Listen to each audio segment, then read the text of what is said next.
On the third day, a wedding took place at Cana in Galilee. Jesus' mother was there, and Jesus and his disciples had also been invited to the wedding. When the wine was gone, Jesus' mother said to him, "They have no more wine." "Woman, why do you involve me?" Jesus replied. "My hour has not yet come." His mother said to the servants, "Do whatever he tells you." Nearby stood 6 stone water jars, the kind used by the Jews for ceremonial washing, each holding from 20 to 30 gallons. Jesus said to the servants, "Fill the jars with water." So they filled them to the brim. Then he told them, "Now draw some out and take it to the master of the banquet." They did so, and the master of the banquet tasted the water that had been turned into wine. He did not realize where it had come from, though the servants who had drawn the water knew. Then he called the bridegroom aside and said, "Everyone brings out the choice wine first, and then the cheaper wine after the guests have had too much to drink, but you have saved the best till now." What Jesus did here in Cana of Galilee was the first of the signs through which he revealed his glory, and his disciples believed in him. After this, he went down to Capernaum with his mother and brothers and his disciples. There they stayed for a few days.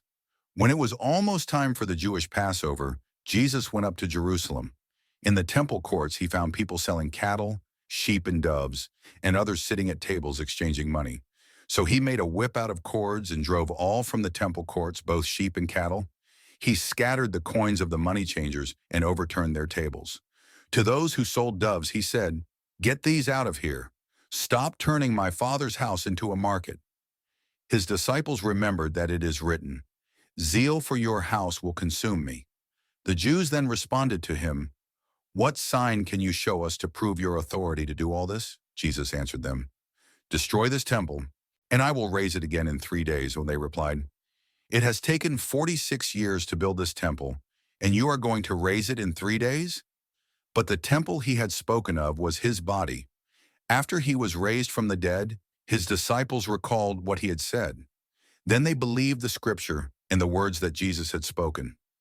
Now, while he was in Jerusalem at the Passover festival, many people saw the signs he was performing and believed in his name. But Jesus would not entrust himself to them, for he knew all people. He did not need any testimony about mankind, for he knew what was in each person. John 2:1-25.